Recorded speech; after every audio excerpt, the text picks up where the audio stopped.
Welcome to my channel. Kembali lagi bersama saya di ketika malam tiba. Di situ ada mereka di sekitar kita. Baik lagi ini sama gua dan yang indigo. Di acara ketika malam tiba, dimana gua akan membagikan certamis seperti biasa. Dan kali ini seperti biasa di hari Minggu gua akan membagikan The Urban Legend, yaitu urban legend horror misteri yang ada di sekitar Pulau Jawa. Dan kebetulan gue udah banyak tour di satu tempat, dan gue pernah dapat cerita dari kakek gue soal legenda urban legend yang terkenal, yaitu urban legend tentang hantu atau setan Wewe Gombel yang suka mencuri anak kecil. Dan di sini gue akan menceritakan lebih detailnya lagi karena banyak orang nggak tahu nih apa sih Wewe Gombel itu dan kenapa dia bisa menculik anak kecil. Nah, berikut nanti kita akan membahasnya. Tapi jangan lupa untuk kalian yang belum like, silahkan di like dulu. Yang belum komen, silahkan komennya banyak. Dan jangan lupa video saya di share ke teman-teman kalian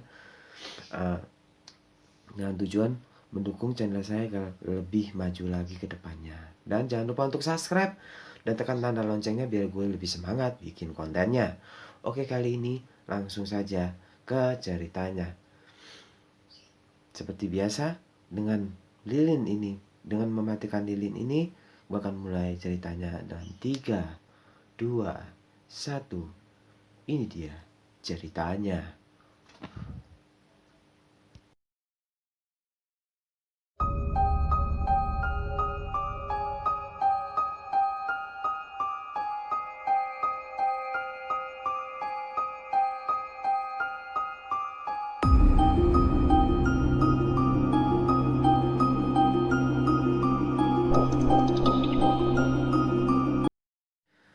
Oke guys, kali ini gue ingin menceritakan cerita urban legend sosok Wewe Gombel. Yang kali ini banyak yang diperbincangkan.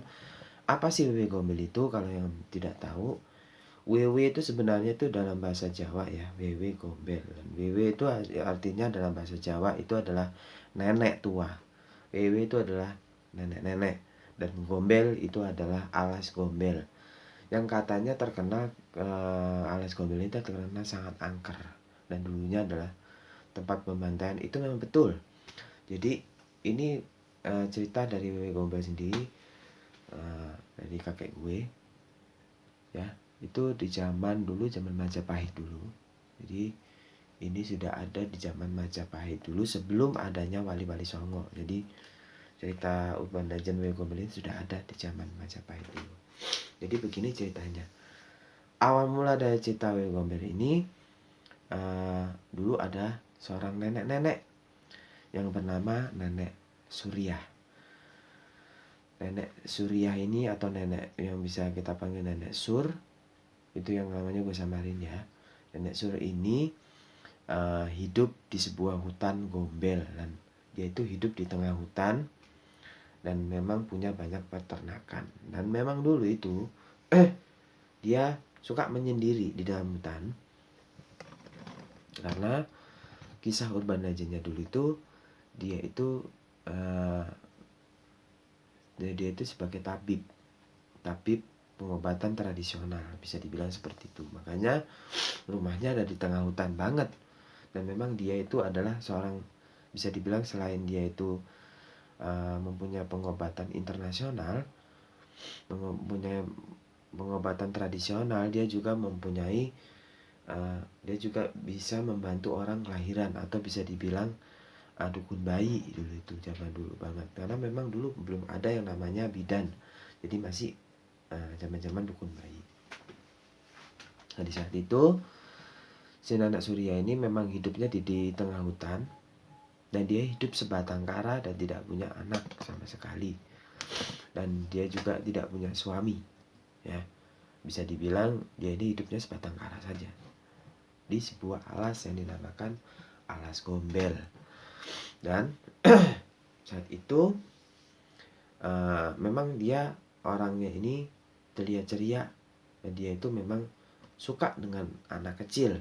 Memang dulu itu sering bermain dengan anak kecil, sering banyak anak kecil yang main ke tempatnya karena dia punya perkebunan juga, punya, bisa dibilang dia juga punya peternakan yang isinya memang hewan-hewan seperti, ya bisa dikatakan seperti kambing dan juga ayam, dan sering memang dia didatangin anak kecil di situ, sering sekali, dengan tujuan memang untuk ya untuk bermain, dipersilahkan dengan nenek ini.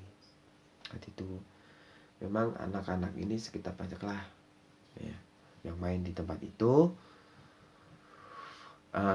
Orang-orang tua mereka berpikirnya ya mereka bermainnya ya nggak jauh dari tempat desa mereka, paling ya di rumah nenek Sur di situ, paling ya di situ gitu loh. Nah pada saat itu si nenek-nenek ini memang lagi memakani ternaknya. Nah pada saat itu ketika si nenek-nenek sedang memakani ternaknya di situ, ada beberapa anak, ada 3 anak yang kebetulan dia mau ke hutan. Saat itu dilarang sama nenek, jangan pergi ke hutan sana, nanti tersesat. Hutan itu nggak ada jalan, buntu jalannya, jangan ke sana. Kenapa nek? Saya kan cuma main-main doang, saya ingin main petak umpet di sana. Ya boleh main petak umpet, tapi di sini aja, di dekat-dekat rumah nenek aja, jangan ke hutan-hutan, itu hutan serem loh, katanya gitu, kata si nenek Sur ini.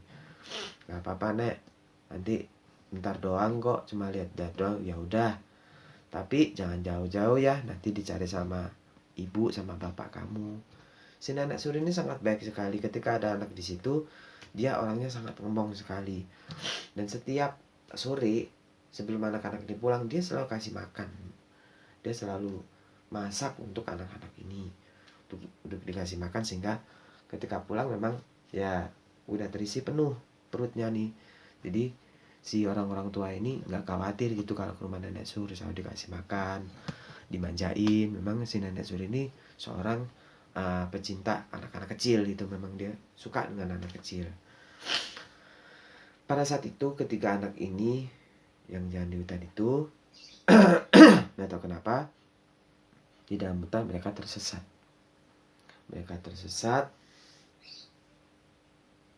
Sampai pada saat malam itu mereka tersesat di dalam hutan, nggak ketemu.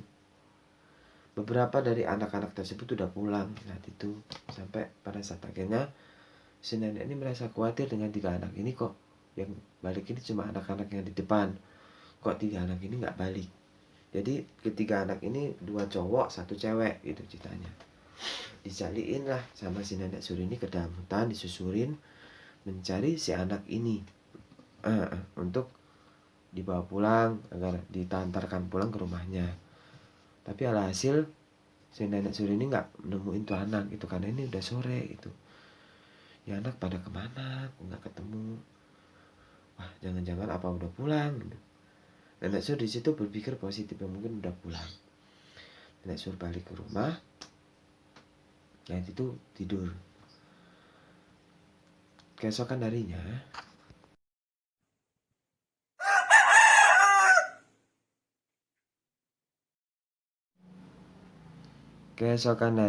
orang-orang tua mereka ini, ketiga orang tua mereka ini datang ke rumah nenek Sur.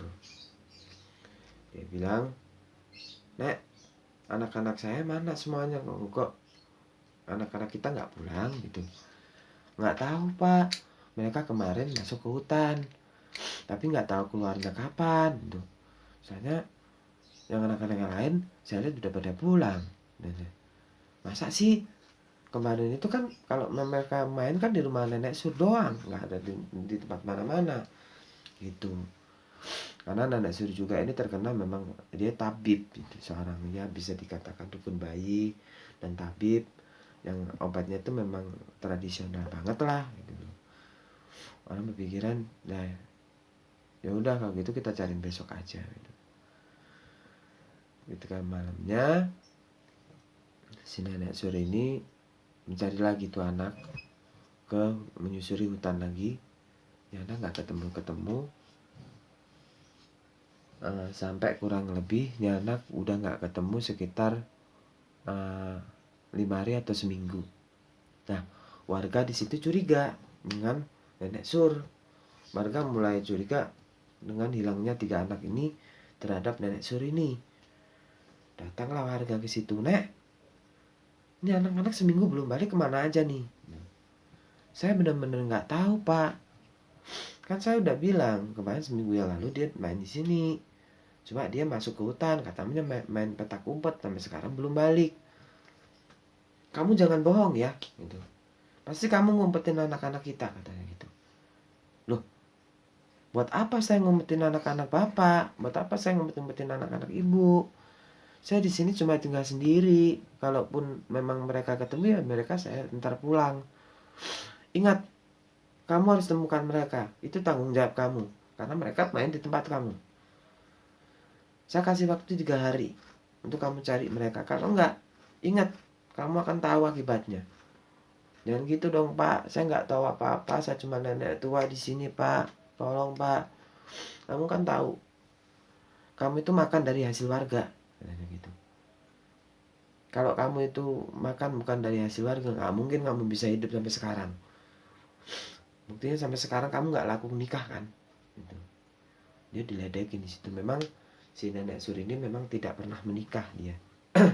Seumur hidupnya dia tidak pernah menikah dan memang dia trauma dengan satu percintaan yang dulu yang dia pernah jalani, yang dimana dia ditinggalkan oleh mantannya sehingga dia tidak bisa menghilangkan traumanya itu kepada seorang lelaki. Udah dideketin lelaki ya si Nenek Sur ini pasti menjauh gitu. Dia nggak mau dekat si nenek, dia nggak mau dekat si lelaki ini gitu. Sampai sekitar 3 hari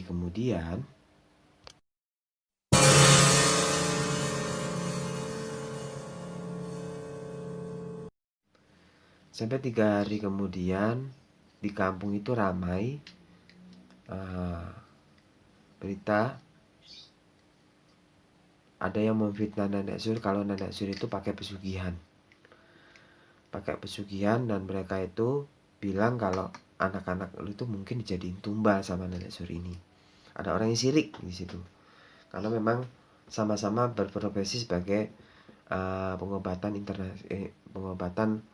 tradisional saat itu, sama-sama pengobatan tradisional. Dan Dennis iri karena selama ini dia tuh membuka pengobatan tradisional nggak pernah laku dan si nenek ini yang terus laku karena memang dia membantunya ikhlas tanpa uang gitu loh. Jadi disinilah si nenek itu dicurigai dan akhirnya dihasut oleh seseorang di kampungnya bahwa si nenek ini adalah seorang dukun pelet, seorang dukun santet yang menggunakan ilmu pesugihan untuk usahanya biar lancar gitu, katanya gitu. Masa sih, Pak? Kalau tidak percaya kamu lihat saja. Anak kamu masih ada di dalam rumah Nenek Sur. Warga marah saat itu. Benar-benar kurang ajar itu nenek. Kita buktikan aja dulu kalau memang itu ada. Ke rumah nenek itu, sebelum ke rumah nenek itu, warga membiarkan nenek itu, biarin aja dulu. Kita tunggu aja seminggu. Sampai ada kabar bahwa beberapa anak juga masuk ke dalam hutan itu. Mereka juga menghilang. Setelah masuk ke dalam hutan itu, mereka menghilang. 3 atau 4 anak yang menghilang dalam hutan itu kembali menghilang lagi. Sampai akhirnya warga geram. Dan akhirnya warga datang ke rumah Nenek Sur ini dan membentak-bentak Nenek Sur. Nenek Sur, keluar kamu. Keluar Nenek Sur. Ada apa, Pak? Di mana anak-anak kita semua? Kenapa mereka menghilang? Saya tidak tahu, Pak. Benar, saya tidak tahu. Saya tadi juga di rumah. Kemarin itu habis bantuin orang, juga ada orang ngelahirin. Saya juga bantuin orang ngelahirin. Kamu berbohong kamu. Anak saya kamu jadiin tumbal ya? Tumbal pesugihan ya? Dengan usaha kamu, supaya kamu cepat kaya. Masya Allah, Pak. Saya tidak pernah menggunakan tumbal pesugihan. Buktinya kamu sampai sekarang tidak menikah kan? Kamu masih menyukai anak kecil. Ya itu bukan bukan bukan karena itu, memang karena saya itu memang tidak mau menikah, karena saya itu bukan karena saya nggak mau, ya karena memang saya trauma dengan masa lalu saya. Ah, bohong kamu. Kalau begitu kita geledah dulu. Digeledahlah rumah dia. Si RT beserta dengan warganya juga menggeledah rumahnya, dan memang tidak ada anak-anak kecil di situ. Tapi ada warga yang menghasut ini, mengatakan bahwa ada satu sumur tuh. Kayak dia itu kayak memfitnahnya itu kayak begini. Jadi itu ada sumur tuh, kamu lihat aja tuh sumur. Itu ada banyak anak kecil yang dibunuh di situ, dibantai di situ, dimasukin dalam sumur, katanya gitu. Hasutannya begitu. Dilihatlah sama si orang-orang itu, kayak mereka ini disugesti sama nih orang nih, supaya mereka ngeliat anaknya di dalam sumur. Ternyata ketika dilihat, itu kayak anak saya, itu kayak anak saya. Rame di situ. Itu sumur saya, Pak. Saya memang menimba itu di situ, dan saya memang bangun sendiri sumur itu. Kamu bohong ini. Ini sumur buat apa? Ya buat air, Pak. Buat saya mandi, buat saya cuci baju. Kamu bohong. Pasti anak-anak saya mati kamu bunuh di sini. Kok Bapak bilang begitu? Alah, kamu banyak alasan sekarang. Seret dia, diseret tuh nenek. Ampun, Pak, ampun, ampun, diseret ini. Si nenek ini diseret, ditaruhlah di tengah eh, di tengah pohon. Di situ ada pohon besar. Kebetulan saat itu pohonnya pohon asem, itu gede banget. Makanya kenapa pohon asem dan di sebelahnya itu pohon nangka. Dan makanya kenapa sampai sekarang pohon asem dan pohon nangka itu angker, karena memang dulu ya inilah ceritanya. Jadi dia dibunuh di situ, di pohon asem dan di dekat pohon nangka itu. Warga udah mulai mengeluarkan celurit, ada yang mengeluarkan uang. Si nenek ini ditendang, dibacok, ditendang, dibacok lagi, ditendang, dibacok lagi, sampai akhirnya si nenek ini udah nggak berdaya, sampai dia begini tangannya. Kamu ini, saya membunuh kamu bukan untuk apa-apa, supaya tidak ada lagi paranormalnya menggunakan sesugihan seperti ini. Ini tidak baik, ini musyrik. Dibacok dia lagi, dibacok, dibunuh, dibabat dia, dibunuh lagi. Terakhir kali dia bilang begini, saya adalah nenek sebatang kara yang menderita, yang cuma hidup sendiri tanpa seorang anak. Kalau memang saya terbunuh, saya tidak apa-apa. Kalau memang saya terbunuh warga, dikarenakan bukan karena fitnah, karena saya dibunuh atas dasar saya dikorbankan, saya ikhlas. Tapi kalau saya dibunuh dan cara saya difitnah, saya berjanji, bersumpah, suatu saat nanti saya akan mengganggu kalian dan anak-anak kalian. Saya berjanji akan mendatangi anak-anak kalian yang kalian sia-siakan. Ingat ucapan saya. Kalau nanti ada anak yang disia-siakan oleh orang tuanya, saya akan datang untuk menjemputnya dan merawatnya. Itu janji saya. Kalau saya nanti sudah mati, arwah saya tidak akan tenang dan akan mencari anak-anak yang ditelantarkan oleh orang tuanya. Begitu katanya. Akhirnya alah, kamu banyak alasan. Diikat dia, dibakar di situ. Dikumpulkannya banyak kayu di situ, dia dibakar di situ sampai akhirnya dia meninggal. Dan akhirnya beberapa minggu kemudian terdengar kabar bahwa anak-anak mereka balik ke hutan. Ternyata anak-anak mereka ini tersesat. Loh, kok kalian balik semua? Itu bukannya kalian sudah menjadi tumbal? Kami tidak menjadi tumbal, kami memang tersesat. Untungnya kami makan singkong yang ditanam sama nenek Sur. Warga di situ merasa bersalah membunuh nenek Sur karena pada saat itu warga sangat frontal sekali membunuh nenek Sur saat itu. Dan karena mereka tidak mengingatnya kembali kejadian itu, akhirnya malam itu datanglah sebuah gangguan yang sangat mengerikan.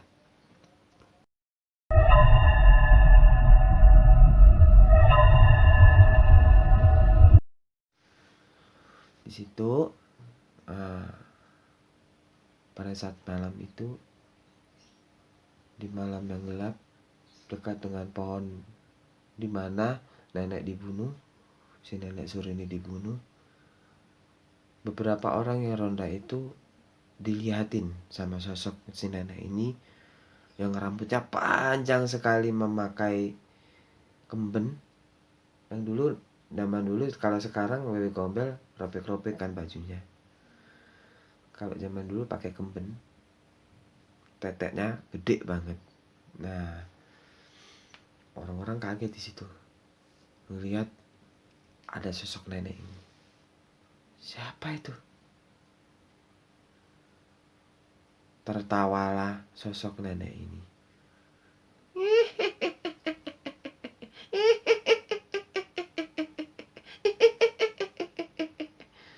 Ketakutan warga, lari.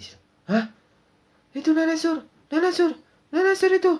Ayo kabur, ayo bilang sama Pak RT, bilang sama Pak RW. Ayo kabur. Takutan di situ, ada yang sampai pingsan di situ melihat muka nenek Sur yang hancur di situ karena memang bekas bakaran dan mata yang merah serta tetek yang gede. Sampai pada saat akhirnya beberapa hari kemudian memang ada anak yang ditelantarkan atau ada anak disia-siakan. Di situ mulai aksi dari si nenek Sur ini atau si Wewe Gombel ini mulai mengambil itu anak kecil dan mulai mengamankan. Jadi akhirnya beberapa anak kecil ini banyak yang hilang karena ditelantarkan orang tuanya. Jadi sampai ditelantarkan orang tuanya, ya karena orang tuanya tidak perhatian dengan anaknya, diculiklah si anak ini. Masih anak-anak, masih 5 tahun, 6 tahun, hilang. Beberapa hari kemudian hilang lagi. Sampai beberapa anak hilang semuanya di situ. Dan mereka menyebutnya itu pasti diculik sama si Wewe, katanya. Si Wewe Sur, katanya. Wewe Sur siapa? Si Wewe Sur. Kamu tidak tahu si Wewe? Oh, si Wewe Sur. Si Wewe Sur. Ya mungkin itu. Soalnya kemarin saya lihat si Wewe Sur seram sekali. Matanya itu merah, badannya gede, teteknya segini, katanya. Wah, kayaknya ndak beres ini. Kalau begitu kita bilang sama Pak RT aja gitu.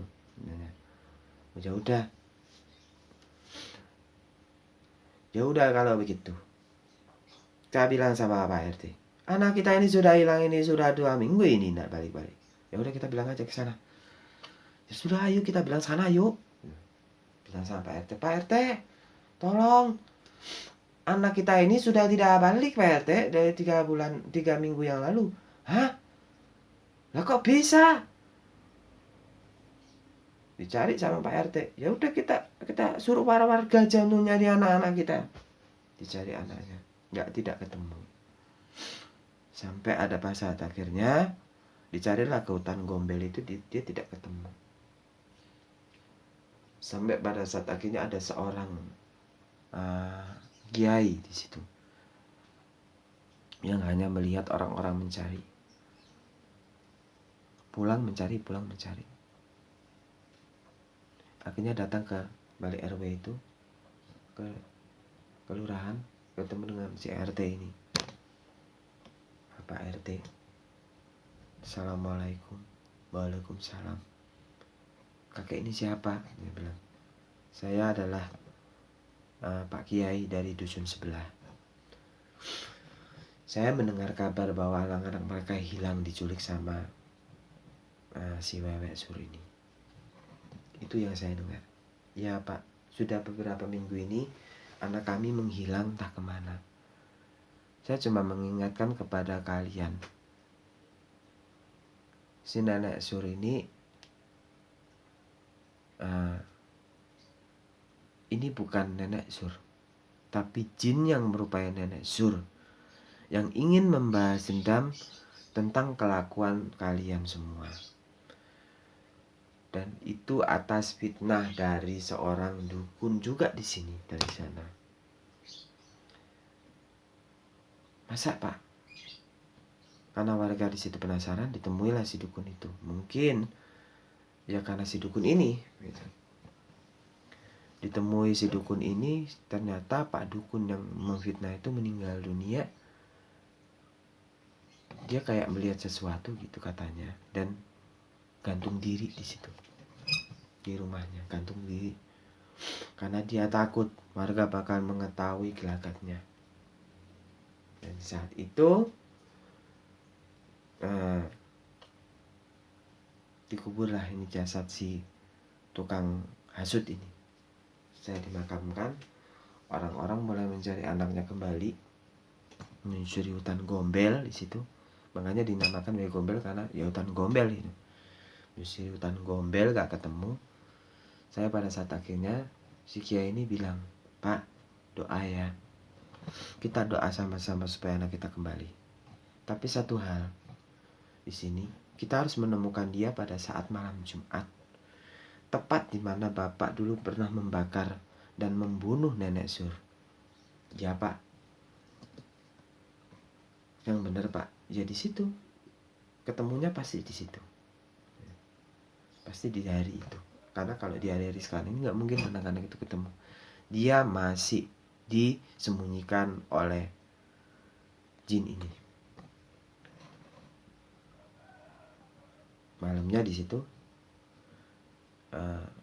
pas malam Jumat, masuk malam Jumat, baru si Kiai ini melakukan ritual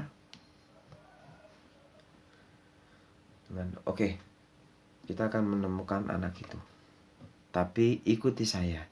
Semua orang bawa sesuatu yang mengandung logam. Nah, mengandung logam apaan Pak? Terserah, mau itu panci, mau itu dandang, mau apaan, itu yang pokoknya mengandung logam lah.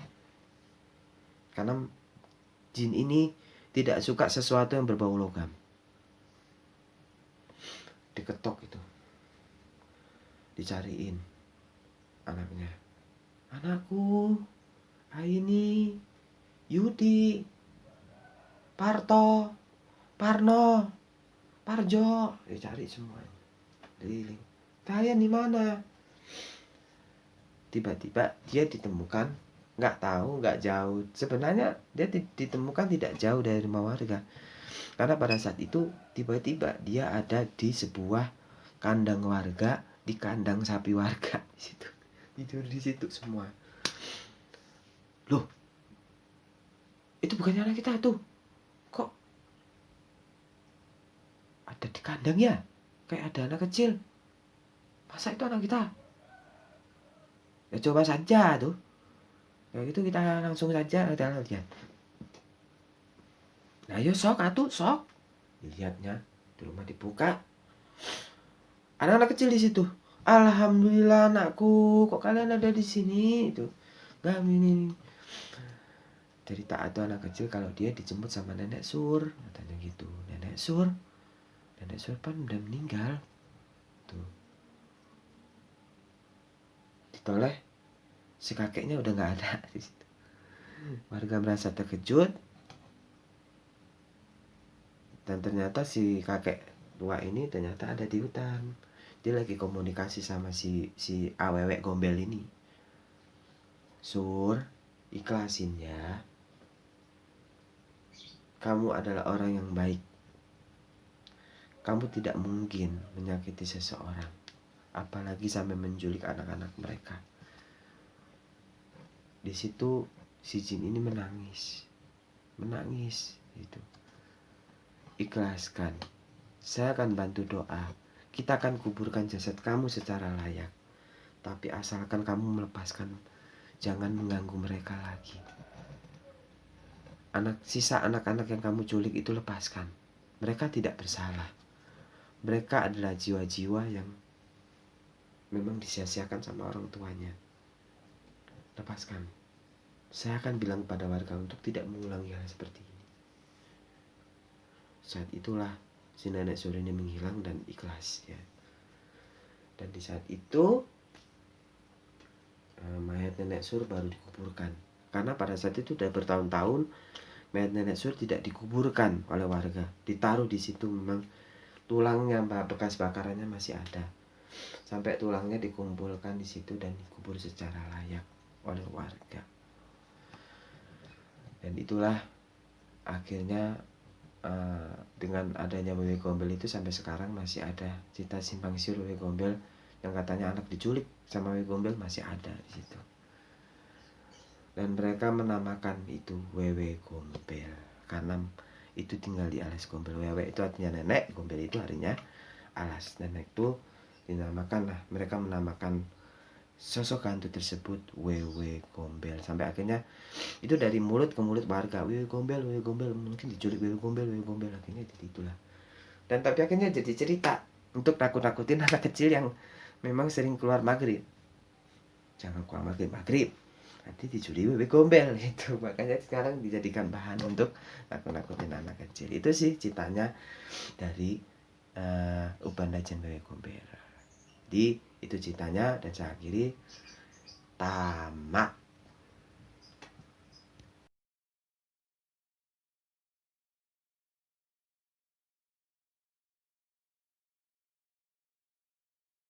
Terima kasih sudah menyaksikan video saya dari awal sampai akhir. Jadi ini Urban Legend. Kalau kalian ingin request Urban Legend apa saja yang ingin saya ceritakan, tulis di kolom komentar. Nanti saya akan penuhi.